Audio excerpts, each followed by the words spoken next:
Processes are always like the interesting Achilles heel with businesses. So, I tried a virtual assistant and they screwed up this thing. It's like, that was your fault. Automation equals losing my job and not I get to do higher leverage and higher value things. If I'm doing 1 hour of work a day as a founder, I can see a lot of people saying, well, Adam's being the super lazy person. Why should I be working hard for him?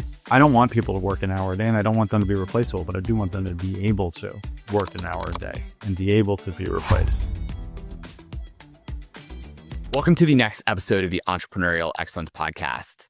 This is actually part 2 of my discussion with Ari Meisel, who is one of the world's best coaches. In fact, he's the coach to many of the world's best coaches themselves. His whole framework is about the replaceable founder and the idea that you should work to optimize, automate, and outsource, essentially OAO, to everything that you do, to the point where you're working, quote unquote, maybe an hour a day, or it doesn't even feel like work.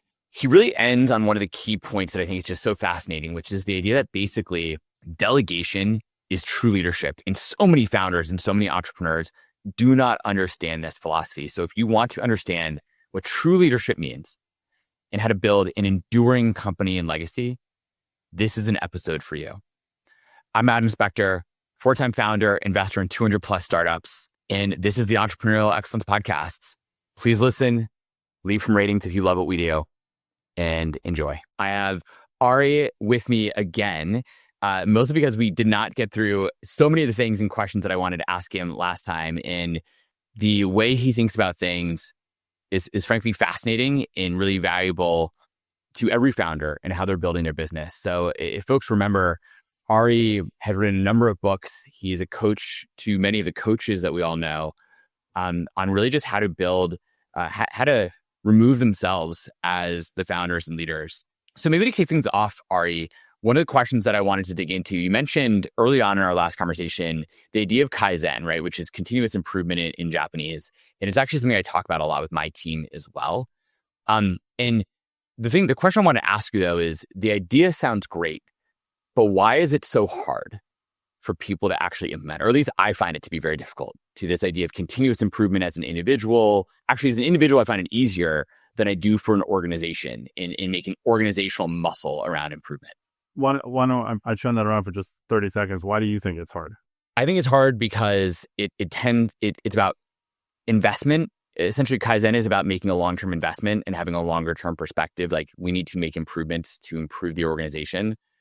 And when it's your own individual self, that's sort of, you can hopefully, most people think they're going to live a long time and they want to improve themselves and get better every day. When it's a job, it feels like I have things I need to get done. My manager doesn't care if I make some short-term, some small improvement here. It's not going to be noticed. So people do the things they can optimize that gets noticed and they get credit for. And Kaizen is about lots of small improvements over time.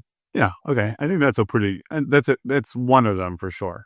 For me, what I see it most often is there's a couple of things. One is the simplest one is that people don't know how to do it, right? So there are a lot of things that maybe from the outside it seems obvious, like this is how we can make a small improvement to this, but for some people it isn't. And for a lot of organizations, CEOs particularly, I would say, or leaders, a lot of leaders do not do a great job of communicating what success looks like, right? So if we don't know what we're improving towards or for, it makes it extremely difficult to do that. There's, it's like if someone says, hey, you need to be more strategic. It's like, okay, what does that mean? I mean, I could think of what that means, but I don't know if that's what that means to that person. Then you get into this like cognitive dissonance issue. So there's a lot of times where it's just like, I don't know how I'm supposed to do that or what that looks like. And so they don't. The other one is, yes, it's hard. It's work.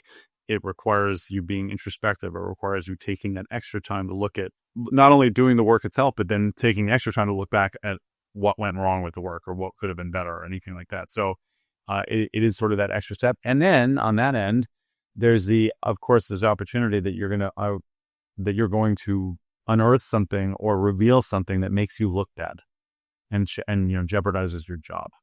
And ultimately, what ends up happening is that you can have two kinds of cultures in a business.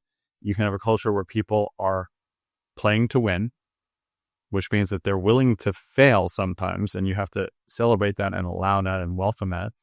And the other kind of culture is the one where they're playing not to lose. It's that simple, right? And so you can have a really great business that grows and scales and runs with people who are playing not to lose.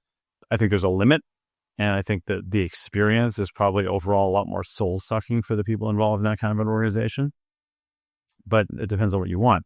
If people are playing to win, that's when they take risks. That's when they innovate. They're excited about finding the mistakes, and because it's an opportunity for everybody to do better.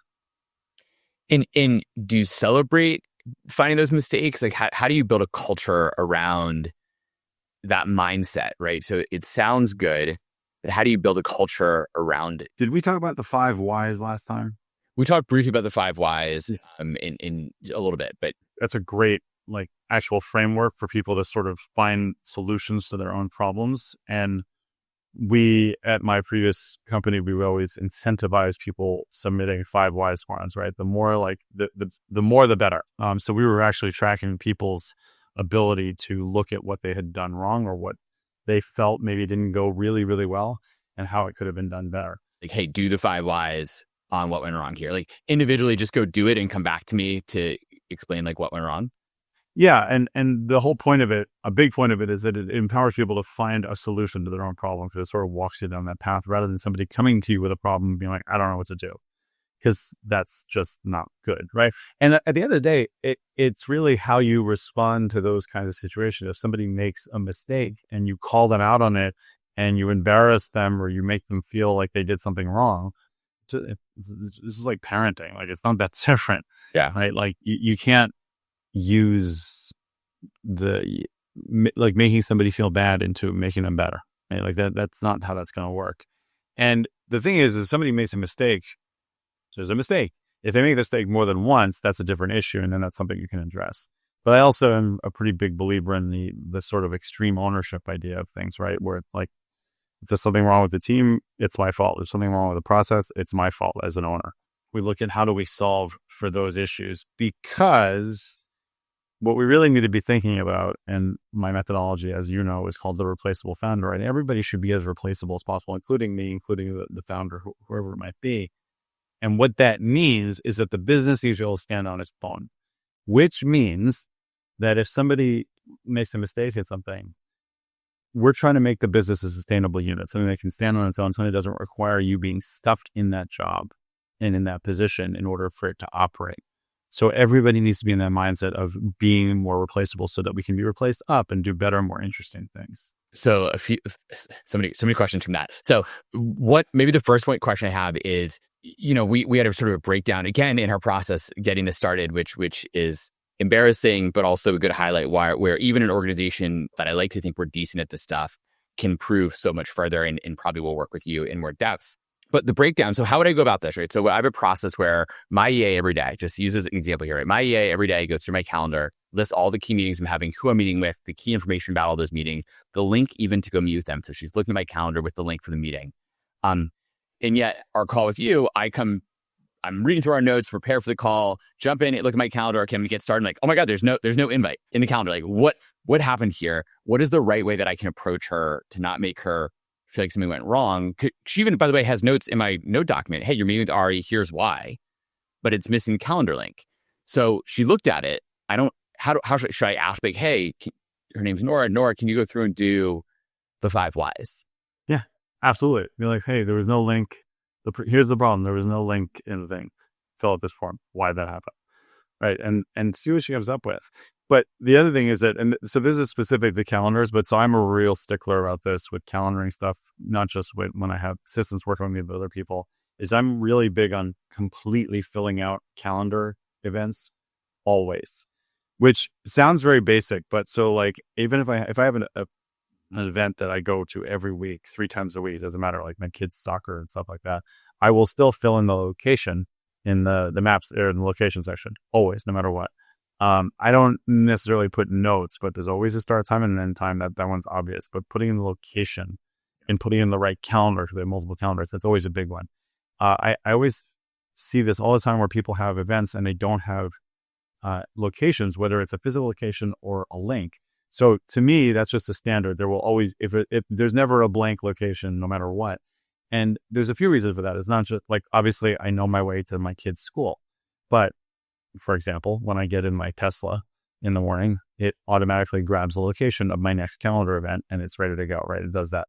Or if, I had to have somebody else come in and pick up one of my kids or something like that, or I made an appointment that is different, but I don't tell my wife about it, but she's got to go to this place, have a location there. It's just like more information saves you that thing. So the completeness, and I carry that over to a lot of things. So like I am in multiple clients Slack workspaces. And the very first thing I always do when I get in, because it's always a problem, is you see all these people who have just their first name and they have no profile picture. And it's like, no, you need to set like a standard that you get in, you fill out your profile, you put in all the information, you put in your photo. It's just that kind of like completeness. And is that just for the idea of just like, this is the culture we're setting where there's just a level of like completeness in everything we do and you follow through to the end and everything? Yes. And because they're sort of a general thing I like to look for, but particularly when I was running a virtual assistant company, there were two traits that I always was looking for above any other. One was proactivity, right? So somebody was willing to take that extra step and see what that extra step might be. And the second one, which is something I lack, is attention to detail, right? I wanted people who have attention to detail, especially for me, who's someone who doesn't necessarily have that. That's a good example of that, right? So for me now, it's just automatic because now I always want to have an event filled out or a location filled out, but it shows a lack of attention to detail. And again, if you're taking the sort of ownership way over that, do you have a process whereby calendar events are supposed to be completely filled out? I would guess no. We do sort of, but probably not quite to the sort of. I mean, I think we do. I mean, I feel like I don't know. I like to think we're actually pretty good at this stuff, but once again, things keep breaking. So clearly we're not great at the way I want us to be. When you think through the idea of sort of Kaizen and continuous improvement, do you find that a lot of founders come in with the mindset as an entrepreneur that like they have lots of things to fix, or are they coming in with the mindset, I already know how to do all these things, I'm really good, and then it's trying to build out the process? I mean, you built all these processes yourself. You've been great at this stuff. And yet you also said you're not the best at detail. So how did you build those processes out for your team to follow in making sure they were detailed enough for them to follow? So the first question is you kind of get both sides of it, right? You have people who are like, yeah, we're operating at like, peak performance and I just might get that extra 1% or that 10th% edge. We do see that. And even those organizations, they still have a lot of process issues. Processes are always like the interesting Achilles heel with businesses. So my methodology, as you know, is optimize, automate, outsource, right? And the process the replaceable founder methodology is communications, project management, and perfect processes. Communicate effectively, manage projects, and perfect processes or perfect processes, depending on how you read it. Processes are the hardest one. And I can tell you that I have spoken to rooms with businesses in the 7, 8, 9-figure realm, and there are companies up there who still do not have really great processes. So I always like to ask people when I do those kinds of things, how many of you have well-documented processes in your business? That's a softball. Most of the room will raise their hand for that and say, okay, now how many of you feel confident that everybody in your business knows where those processes are? And quite a few hands drop down. And that's like, all right, and then how many of you with those processes believe that you are regularly updating and testing them? And it goes to almost nothing. So a lot of times what happens is if a business has processes at all, it's written down, it's put in a physical binder behind someone's desk and never looked at again. Yep. So yeah, we have processes, but no, you don't really. So processes are hard. It's a big part of the business that is really difficult for businesses to get down. And it is also one that is extremely crucial for any business that wants to really scale and grow and, make it replaceable. So, yes, you have the people who think that they're doing great and they want to get a little bit better. Sometimes it's a mix of both. And then you have the people who are just like, I'm working 19 hours a day and we're making a lot of money and we're moving really fast. But I know that like I'm going to have a heart attack in a month if I don't change things. So we see that too. How do you get the process? I mean, like to your point, like processes are really hard and they are. At the same time, like it seems like factories have been able to figure this out, right? Like Kaizen sort of came from this Japanese mindset of like the Toyota manufacturing system and things like that. They were able to figure it out and said, there's a clear process and step for like literally every single thing that you do. And we can still improve it beyond that in little small ways. And yet in more services organizations, which are a large majority of businesses, even the tech businesses out there like to pretend they're not services businesses, they kind of are. They have terrible process and they don't feel like that's the canonical, we built a binder, we put it behind your desk and never look at it again. Yeah. So a lot of this stuff, a lot of some of the inspiration for some of the things that they teach definitely come from those Japanese manufacturing principles, obviously Kaizen, Kanban, all that kind of stuff. And one of the reasons that it works so well with manufacturing and what people are sort of missing on is that idea of an assembly line of phases, right? That we're moving through this process and these things have to happen before these other things happen. There was a really interesting innovation that was done at, I think it was Mitsubishi, but it might've been Toyota, way early on in this. And it was, I'm forgetting the Japanese term, but it essentially means idiot proofing. I'll have to look it up, remember what it is. But basically, the idea was that you would add in what on the surface would look like an inefficiency in order to reduce inefficiencies down the line. And the example was they had, I think it was spark plugs. And so they were making spark plugs. And what they were finding was that in particular, that part of the manufacturing process was creating a lot of duds and a lot of errors. And they couldn't quite figure out why. And there was basically one person that was assembling the different parts of the spark plug, and then they move on and they assemble the next one. And it was a fairly straightforward thing, but it still was a few parts that had to be assembled. So what they did is they actually split it into two jobs. So this is a one-person job that they split into a two-person job, which sounds crazy on the face of it.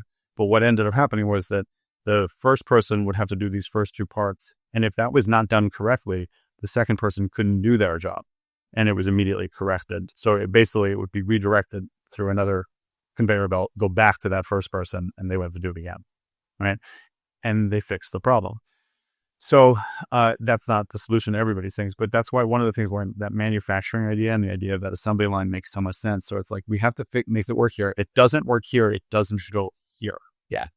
With a lot of businesses, what you end up seeing with a lot of the way that processes are not only written, but the way they're executed is that you can skip steps.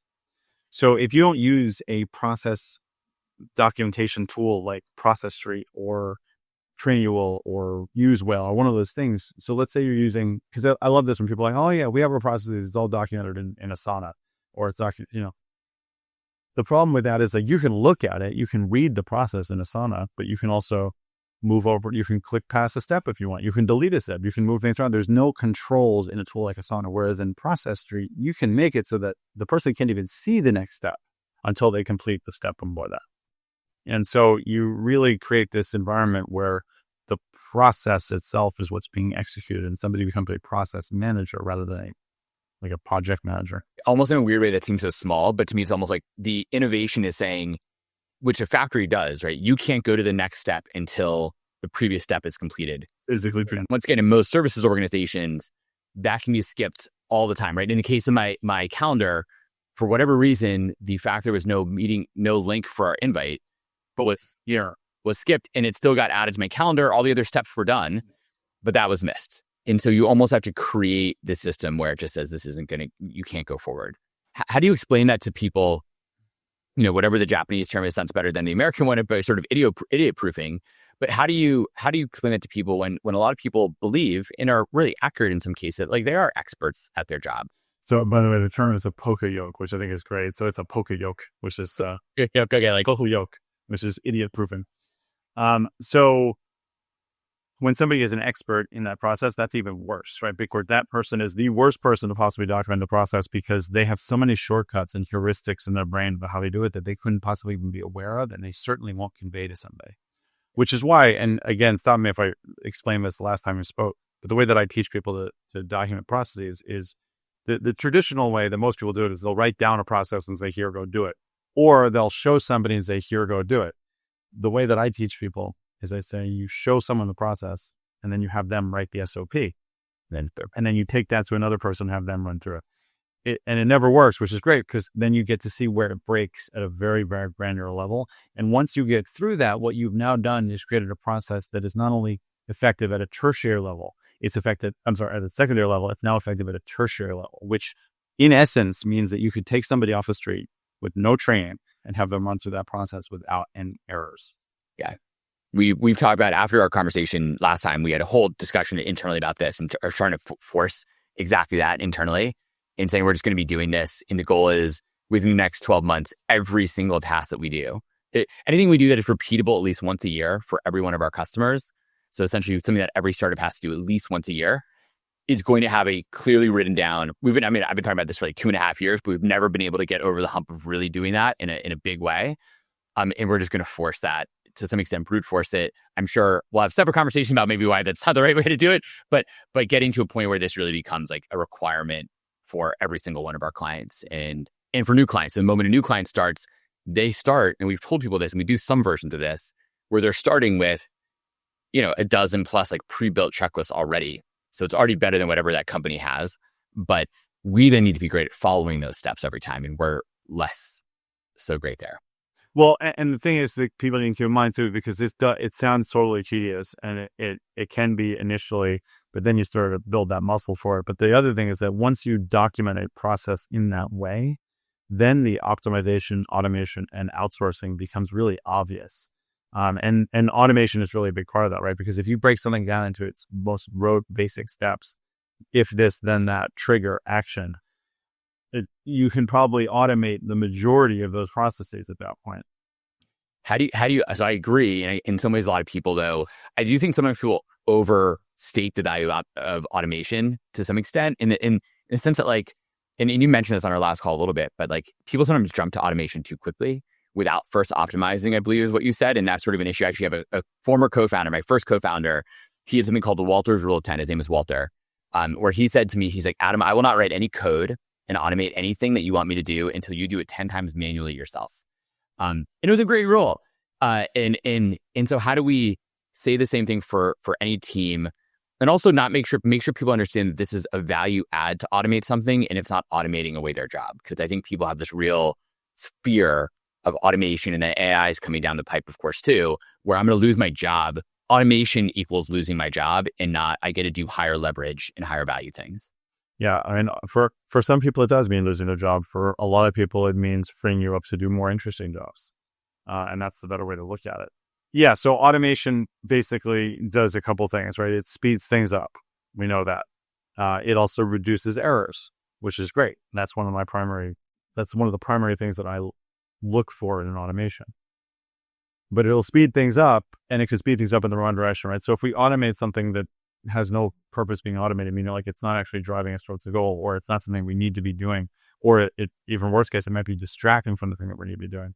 We can't know that until we optimize first, right? Because that process may not be even relevant. But you do have people who jump into, I can automate this. I can use this tool to automate it. But it's like, but why? We like that. That's not helping us. And now you've gotten all this time in automation on something that you're now committed to in a lot of ways, and you didn't need to use it all in the first place. I want to talk briefly. People probably hear you and say, okay, like Ari's got this on lockdown, right? He knows this stuff so well. He's so amazing, great at all these things. You and I had a conversation about how you actually had your VA firm that you founded. It's crushing it. It was using lots of the philosophies that you had in mind about how to automate, optimize, and outsource. And then it sort of fell apart. If you had a co-founder issue, maybe just on a personal side, like walk through when all things can be right and all the other things are going well, it can still fall apart for reasons maybe you weren't paying attention to them, they didn't work out. Like what went wrong there that people can learn from, and maybe what would you have done differently? So the business was operating fantastically. I mean, if I had to really sum it up without getting into too many specifics, my co-founder and I had our visions were too different for where the company was going to go.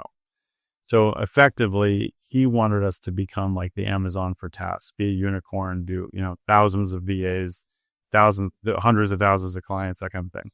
And I was more interested in us being a little bit more boutique, capping out at about 1,000 clients and having somewhere between 200 and 300 virtual assistants doing really high level work for people.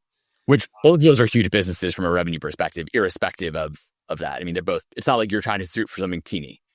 Yeah, and I would say that. I mean, this is easy to say now, but in retrospect, I think that my path, like having hindsight, would have worked out a lot better because, especially with AI now, a lot of and now with ChatGPT agent and Comet browser on Claude, like there's so many things that can be done by AI for $20 a month that you were having to hire people to do before. Yeah. As we're talking, this entire time we've been talking, ChatGPT has been listing stuff from my garage on Facebook Marketplace, which it's still currently doing right now. That's amazing. Okay, I almost want to ask you how you were pulling that one off, because is that using the agent feature of ChatGPT? Agent. I took a few pictures. I took some pictures of things in my garage, and I said, put these on Facebook Marketplace. So logged in once. It's got my login. Now it looks up what they should be. It prices them out. And I realized I could actually even have it answer messages if I wanted to, but I haven't gone that far. So it's like, I think it's on its like 5th listing right now since we started talking, which is great. I had to do Amazon returns the other day. I had to go into my bank account, and I have a rental property. So I had to go in and make sure that the rents had come in, like all this. It's amazing. And it's all stuff that I would have VAs do. So the point being that like the Amazon for tasks, I feel like would have become a really dangerous business to be in. Whereas what we were doing at the time was this very boutique business where we basically the USP or unique selling proposition was we could do anything as long as it was legal, and we definitely got illegal requests from people sometimes, which we didn't do. But if somebody wanted a website built, we could do that. If somebody wanted a marketing plan put together, graphic design, deep research, whatever it was, we would either do it in-house or we could bring in the talent to do that. And that was a really interesting business to me. And it was a very profitable business too. We were running that very well. The other thing is that I have a family and my co-founder did not, right? And so our just priorities were different, and we really would have benefited. And I take this on myself as a failing, but we really would have benefited from really early on sitting down and talking about what our visions looked like and what we wanted for the company. And I think that would have been really helpful if we figured that out a lot earlier. But also, the business was doing fine, and I left. So I basically asked my partner to buy me out because I wanted to go back to doing my coaching and didn't want to, didn't like where the business was going essentially. And so it's just a vision differences. What would you have done as a co-founder so you just would have had a conversation much earlier? I mean, that's one. The other thing is that we were good friends, and I think that I never learned my own lesson on that. Like going to business with friends is just almost never a good idea. I don't know how people do it effectively, and not only keep the friendship, but like stay partners together. The other thing is that I think the other issue that came up, which I could not have necessarily foreseen, was that there was a blurring of the lines in our roles at some point. So essentially, for the most part, I was really front of house and my partner was really back of house. And at some point, he just decided he wanted to be more front of house, and that just never went well. What advice, if you were the coach to you and your co-founder, what advice would you have given yourselves? Fortunately, I have a very great network of really amazing coaches, and a lot of people pretty much gave the same advice, which was you need to stay back of house and let Ari stay front of house. And I think if we had done that, we probably would have been fine actually and kept going. And the vision for the company would have been mine. Maybe that sounds unfair to say that, but as CEO, and that was the other thing too, right? So like we didn't have those. I should have had the title of CEO, and he should have had the title of CTO or maybe COO. And we never did that. We were basically like co-CEOs, which that's something I multiple times advised people don't do that. And then there was at some point an argument about maybe he should be CEO, and it was all personality stuff. I totally agree with one. Co-CEOs is just like a compromise, and compromise is generally like they're nice to talk about, but they generally don't work well in business in most cases. And no one's usually happy with the compromise. That's maybe sometimes the point of a good compromise, but is no one comes out super happy. There's that expression, right? You don't rise to the level of to the level of the talent of your team or your abilities. You fall to the level of your processes. And ultimately, the processes were pretty solid for the business I thought we were building. Right. But the vision changed. But related actually, your ChatGPT example and agent example, it's one of the questions I wanted to talk about, not directly related to that, but sort of. And what I mean is, what is the world why do people find it so difficult to hand things off to other people and delegate? Whereas it seems easier to delegate things to an AI or to your Google search. And even then it's hard for people, right? So you're doing things already that a lot of people are scared to do. Right? I find a lot of teams that I work with and talk to have real trouble using even AI in a lot of ways, let alone other teammates or delegate things in other ways. Why do people find it so difficult to do? Because no one ever taught them how. Delegation is not a skill you just fall into. It really isn't. Because delegation is true leadership, ultimately, right? You're empowering the people around you to do things for you to grow. And that's another thing too, is that a lot of people see delegation as like, this is something annoying I don't want to do, so I'm going to have somebody else do it. That's a terrible way to delegate, right? Like the very first thing I ever delegated to a VA ever, this was 18, 19 years ago. I had to update a list of companies that were in my very first book. Actually, it was 180 companies. So I needed somebody to contact each of these companies and get like updated information. I was like, oh my God, this is the worst thing ever. I tried calling 2 companies. I was like, I can't do this. And I found someone to do it. At the time, an Indian virtual assistant company. And like, that's awful work.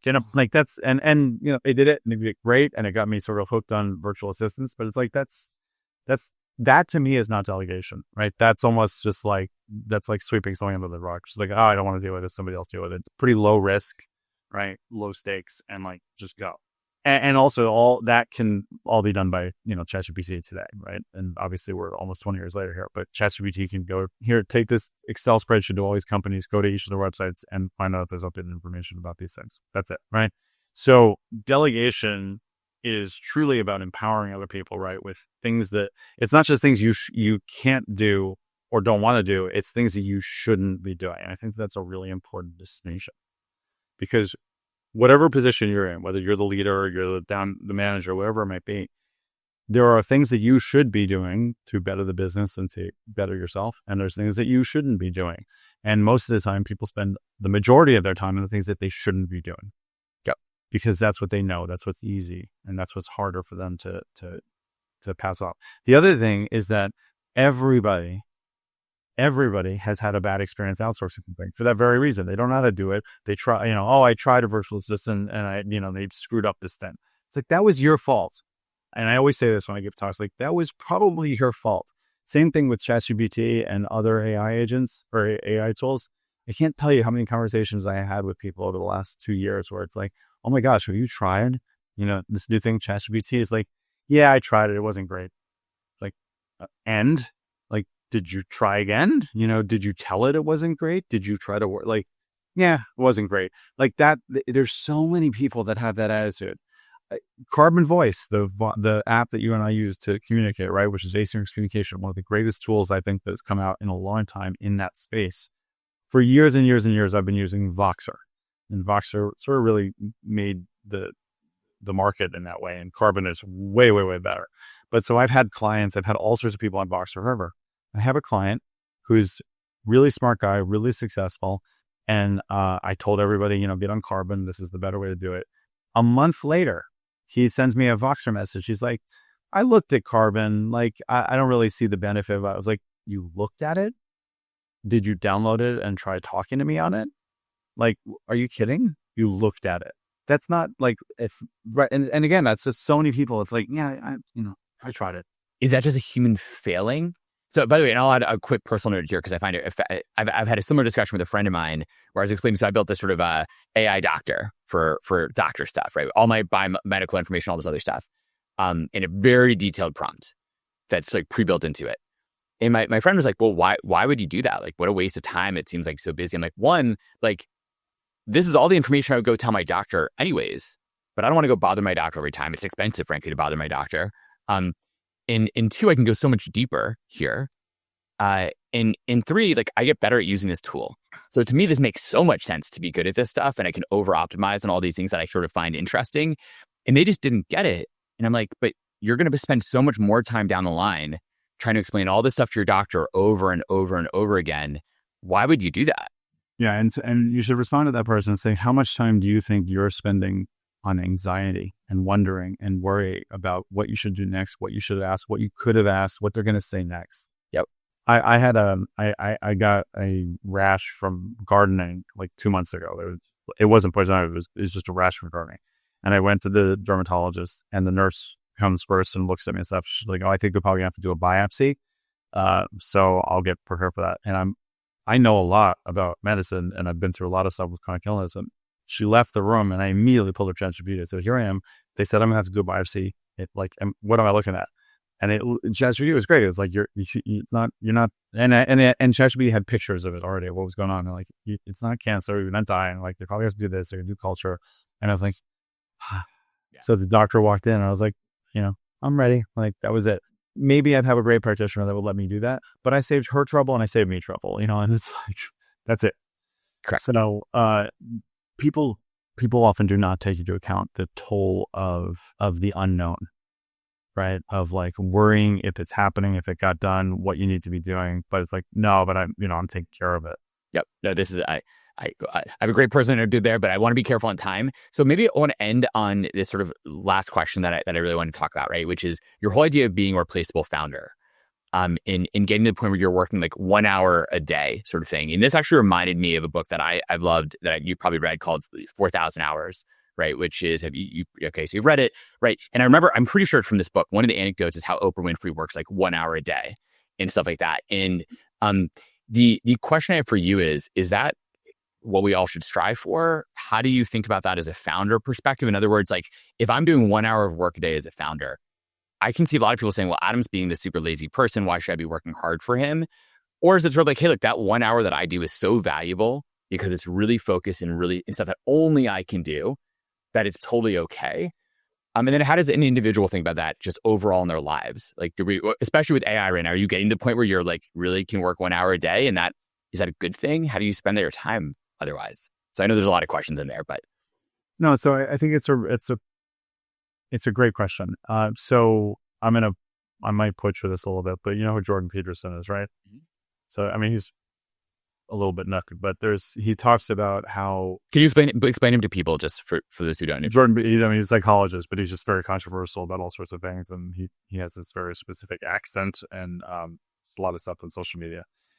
But specifically, he talks about how everybody, men particularly, but everybody should have the ability to be violent, right? And it's misinterpreted a lot of times when people enter agreements, like, you think people should be violent. It's like, no, people should be able to be violent. They should have that ability and then not be violent or use it sort of only when they need to. He said, because there's really no merit in not being able to be violent and then being nice and complacent. The merit is having that ability and not using it in the wrong way. So I don't want people to work an hour a day and I don't want them to be replaceable, but I do want them to be able to work an hour a day and be able to be replaced. I don't work an hour a day. I mean, I use my Aura Ring for tracking it. The last week, 4 days out of last week, I burned over 4,500 calories because I was doing all sorts of stuff. We were doing yard work in the house. I run workouts sometimes for this local group that I'm part of. I'm involved in all sorts of different charities. I'm a volunteer EMT.